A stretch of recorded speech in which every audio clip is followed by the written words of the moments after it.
What is something you've always wanted to ask a woman, but daren't? When you cross your legs, does it feel like you're squishing anything at all? Or is it entirely without feeling? Doesn't squish anything but can make the knee sore after a while. Depends how fat my legs are on a given day. We carry more fat in our thighs, so more women will feel that. Sometimes I forget that I'm wearing a pad, and when I cross my legs, which normally feels like nothing at all, everything just feels wrong and there's just pressure where there shouldn't be during working hours. Do you like having boobs? Sometimes I wish I didn't have them. I get pain in my left one and get paranoid that it's my heart, even though it's just my boob being dumb. They're okay. Running used to be a beloved hobby of mine, but after puberty hit, it's not so fun anymore though. I have a question, forgive me if this is offensive, or if it sounds insincere. When I was a young teenager, female classmates with big or bigger breasts was like, wow, how lucky. That must be cool.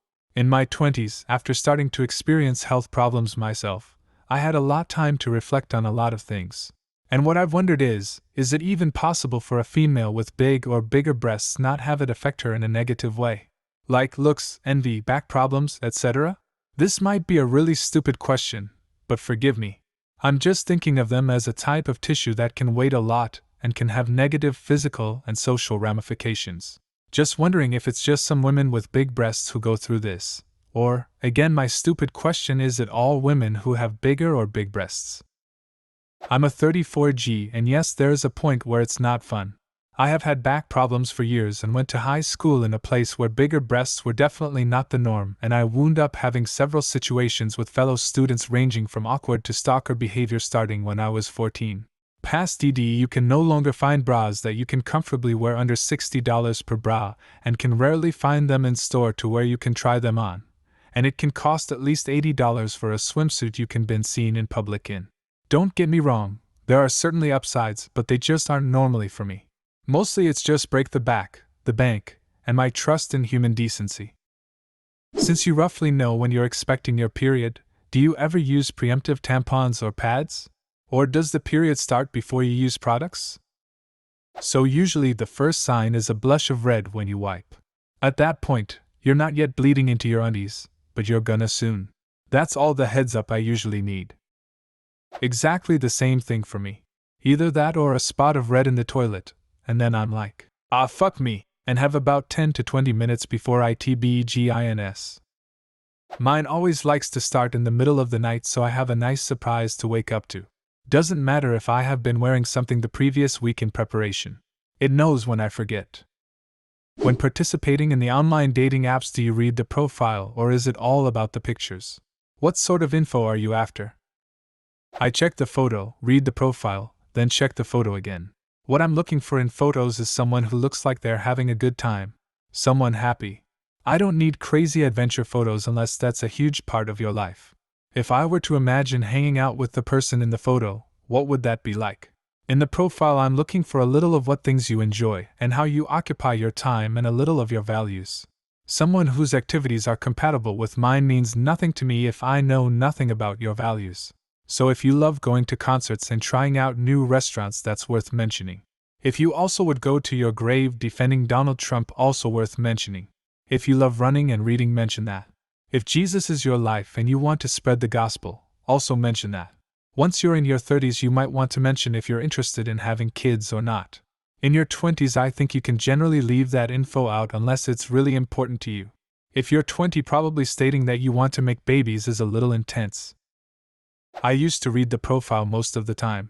If there's anything gross or hypersexual, it's an instant decline, and that goes for the DMS too. A guy can be super hot, but if he treats women like meat and dating like a conquest, that is way more of a turnoff than being a uggo. I'd rather give a guy who seems genuine and honest a chance, even if his looks don't woo me at all, than have to deal with trying to impress and subjugate myself for some hot womanizer. Adding to this, if a man cannot take a little time and upload a few decent photos, out. Sideways photos and 3 pics of your dog aren't a good look. Midwest girl here, and it may just be a regional thing, but 75% of guys' profiles I see have them holding a fish or next to a deer they killed. I now have a theory this is a display of their ability to provide. Anyone else notice this? As a fisherman, it's usually the only time anyone takes my picture. I like your theory though. I've always heard that perfumed feminine hygiene products are universally hated by womankind. True or false? I absolutely hate them, and my girlfriends agree. That scent mixing with the smell of blood is the most terrible thing in the world. Exactly what I was going to say. It's like it amplifies the smell, and it's bizarre and off-putting. I found there's no real smell with unscented, but the smell of a used scented pad makes my skin crawl. Without meaning to flex or anything, what's the best way to turn a woman down if you're not interested? I'm sure that it varies from person to person, but it really sucks being made out to be the villain when really I just wasn't into you. A simple, "I'm flattered that you feel that way, but I'm not looking for anything romantic right now, didn't feel a spark between us," works just fine. A normal, sensible person will accept that. "I'm sorry, I just don't feel the same way." How attractive is a dude who's shy introverted? I'm not as shy as I used to be, but around women I'm attracted to I get super shy awkward, and I'm not sure how attractive that is. For me, I find being shy awkward on a date endearing. You have to be able to hold a conversation though. I would say most women would give it a chance, so don't write it off.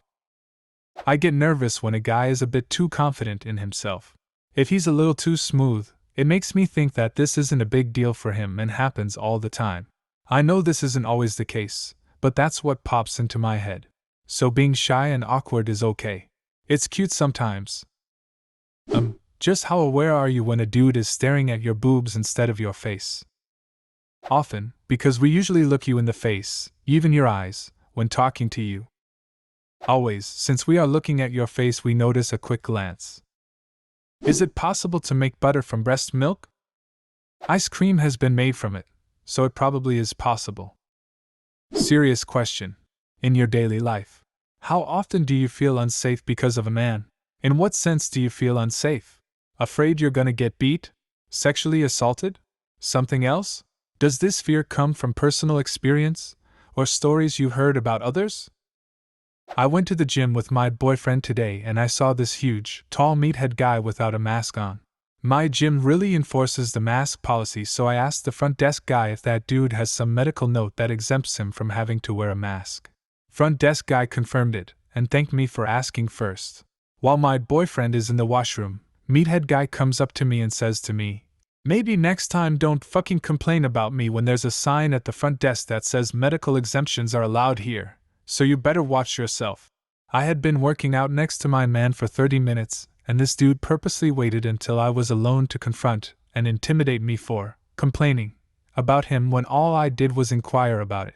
I'm sure this situation might have also happened if I was a male, but the point is that for women, many common day-to-day actions can be viewed as a potentially threatening.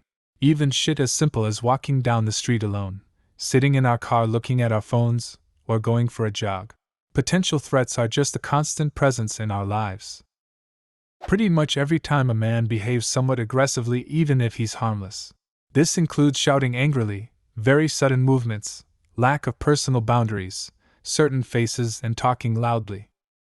How do you manage to clean your asses with giant nails?